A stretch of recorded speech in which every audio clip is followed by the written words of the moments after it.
back to the Adam Hack YouTube channel. I'm Adam Hack. This is the blind marrow right here, and I'm in the shop. We're here to talk about a little upgrade that we did today. I want to start off, usually I put this at the end of the video, but seeing my YouTube statistics, people don't usually watch the end. I want to just say thank you to everybody who has subscribed and continued to subscribe to my channel, and the continued support means a lot to me, and I really appreciate it. I want to use this platform to help out the people that helped me, aka like the Sight Center of Northwest Ohio. Without them, I wouldn't be driving. It was very costly to get driver's license, and with them and their help and the funding from the state, it was able to do it. It was all together, I think it was about $10,000 with the training, the glasses, the hotel stay, which, you know, me and my family covered, and I had to, you know, buy the food while I was down there. But the actual training and everything now is like $8,300. So, it was 3 weeks in a hotel, so very costly. And I couldn't have done it without them. I want to, you know, spread awareness that, you know, not only that you have a disability, that you can still do the things you love and make the dreams that you have come possible. And above all, too, I want to be able to continue to build hot rods. I'd like to do a lot more hot rods, and I'd like to be able to do it full time. And I'd like to do it full time with my friends and have them with me full time and doing, you know, this stuff together and giving back to the people that have helped me, and trying to grow the car community and the people that have disabilities, bring them into part of that too.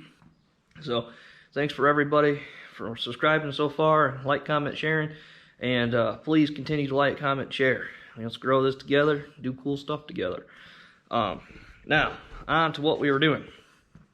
I went to a car meet over in Norwalk. There's some twisty, turny, you know, roads, and the moon wasn't out, so there wasn't a whole lot of moonlight. And I was like, holy shit, these headlights suck. These were not stock headlights from 1979. They were halogen, you know, with a reflector light or housing. They were pretty cost effective. It was one of the first things I did to the car with the exhaust, and we upgraded the wiring harness so we didn't melt shit down. Right here are the headlights. Make sure that's in frame. Get the close up there. And those are good, but they're not great. I mean, they're worlds better than the stock ones. But I don't have a whole lot in the whole vision category, so anything to help increase that is a plus for me. So there's a brand called Truck Light, and they make 7-inch round headlights, and they're kind of, you know, geared towards the Jeep thing, because Jeeps are notorious for coming with shitty headlights from the factory. So here's let me get the box here. Here's the box. See what's going on, and you know, two headlights. And let me find my Harbor Freight flashlight so I can show you the lights.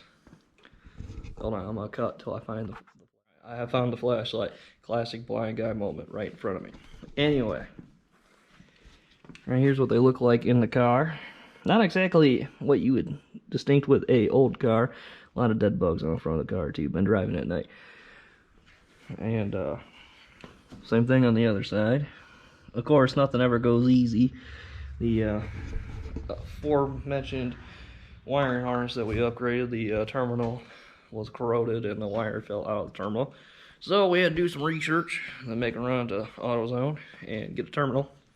But anyway, I'm gonna jump in the car. I'll fire up the lights, let you all see them, and then when it gets dark out, then I'll go for a little cruise, and I'm gonna have the GoPro in the windshield. I don't know how much it'll catch, but you'll be able to see, you know, how bright these lights are in my car. And you can put them in any old car. I wouldn't recommend upgrading the wiring harness, just because, you know, LEDs don't pull a lot of voltage or a lot of current, however you'd like to word that. But you know, they're pretty thin, shitty wires in there from factory, so recommend putting better wires in there. Anyway, I'm gonna fire up the headlights here. I'll get in there and show you what they look like. Alright, so these lights, it's hard to tell exactly how bright they are with daylight, just because of the kind they are, but boom. And again, you know, I'm in a building and the car is close to stuff, so not exactly a good representation, but you can kind of get an idea that they are extremely bright, even in the camera in the daylight. So there's a low beam. We'll get out, I'll show you the low beam.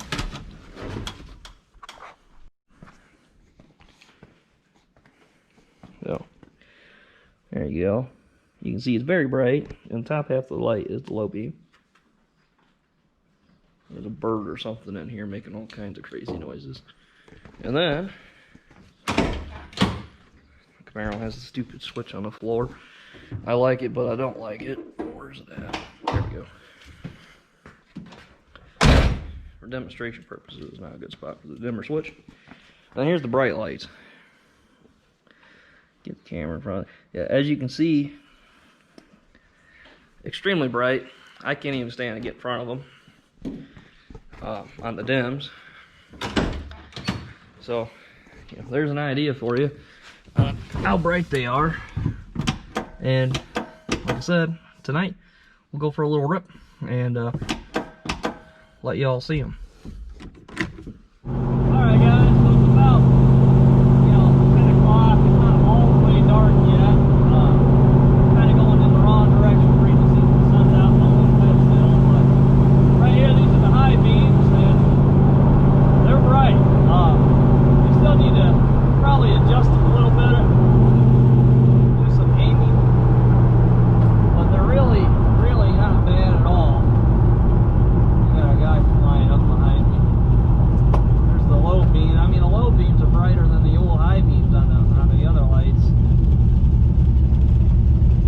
And probably one of these is brighter than the old seal beam.